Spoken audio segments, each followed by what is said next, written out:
तो स्वरूप भरे आए गंगा चुके पित्त स्वरूप का चुके और डुकरा की धोखा से लाग लग गई तो डुकराऊ कहे गली से निकलने वाले ने देखो तो भाव कछु न कछु का चलो जाए क्यों लौरी आज कोई घरे है ना का मतलब फिर वो हालत होगी कि तुम गली में खड़ी होगी तो चुपचाप कोई नहीं निकलेगा। तुम्हारा सम्मान तुम्हारी इज्जत अपने आप खत्म हो जाएगी।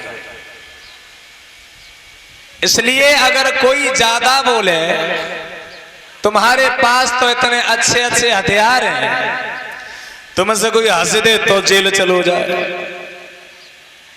तुमसे कुछ कह दे तो जेल चलो जाए, तुम्हें देख के थूक दे तो जेल चलो जाए, मठा दे तो चलो जाए। इतने सबके बाद भी तुम्हारे साथ में अत्याचार हो रहा है, इसका मतलब अत्याचार हो नहीं रहा है, अत्याचार तुम खुद अपने साथ करवा रही हो। इसका दोषी कोई दूसरा नहीं है, तुम खुद दोषी हो। अगर पोल खुल गई तो देवर खराब है और न खुली तो सब सही है। इसलिए ऐसी जगह पर तुम्हारी गलतियां हैं, इनका सुधार स्वयं को करना पड़ेगा। मैया यशोधरा अपने देवर से बोली, सुना नहीं, काफी देर से तू बोलता चला जा रहा है, काफी देर से बोल रहा है। और उस समय मैया यशोधरा बोली, ओरे कमीने,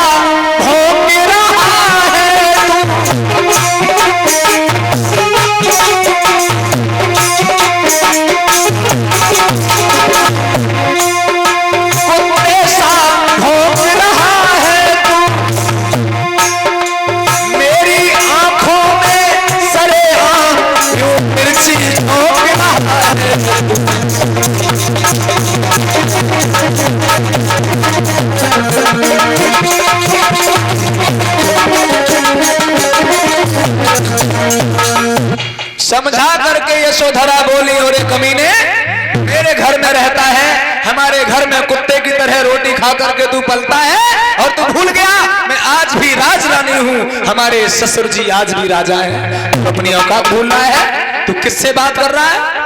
शायद तुझे ये तो पता है कि तेरी औकात तो कभी मेरे बराबर नहीं हो सकती।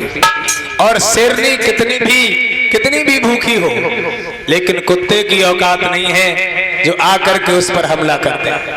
कितनी भी कमजोर हो जाए तब भी तेरे लायक तो बनी रहोगे।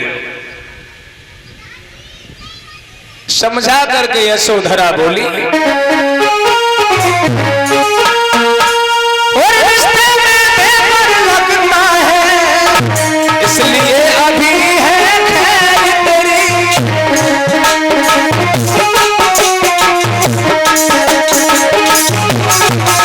जो इससे ज्यादा बोलेगा तो किस्मत होगी।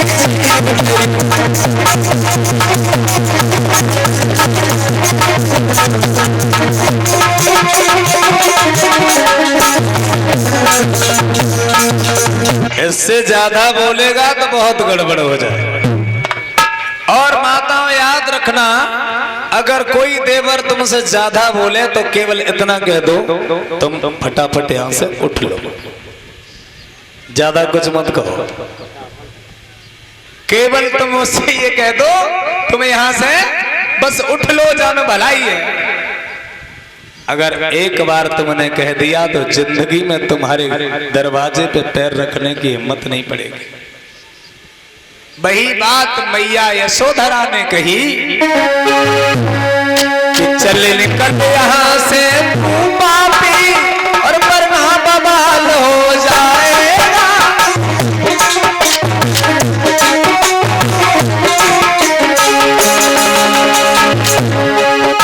चल निकल यहां से तू पापी, वरना बवाल हो जाएगा।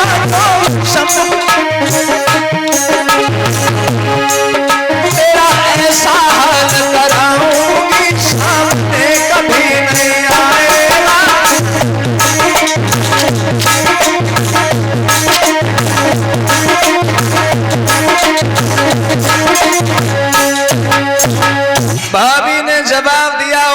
कमीने, आज के बाद अगर फिर कभी यहाँ पर दिखाई दे गया तो तेरी हम वो हालत करें जो कभी तू जिंदगी में मेरे दरवाजे पर नहीं। सोई देवदत्त हाथ जोड़ के खड़ा हो गया, बोला भाभी हम तो मजाक कर रहे थे। हाँ, आज भी अजमा लेना। अगर कोई देवर ज्यादा बकवास करे तो मैं इतना बोल के देखना, तो यही जवाब देगा कि तुम तो बिना मतलब में नाराज हो गई, हम तो मजाक कर रहे थे। मजाक का मतलब समझ में आता है? कोई आदमी तुम्हारा मोबाइल रात में उठा ले और धोखा से तुम जग जाओ तो क्या कहेगा? अरे हम तो आजमा के देख रहे थे, तुम सोए रहे थे कि जग रहे थे? और अगर सोते रह जाओ तो कहो। यही हालत है भाभियों की। अगर भाभी समझ गई तो बच गई, न समझ पाई तो देवर भाभी के चक्कर में फंस गई और सरेआम बदनाम हुई। यहां तक हुआ कि पत्नियों को पतियों ने ऐसी लफड़े में छोड़ दिया, तलाकें हो गई, गांव में सम्मान नहीं मिला, मुकदमाबाजी हुई, साल 2 साल मुकदमा चला, फिर लौट के अपने घर में आ गई। क्या फायदा हुआ?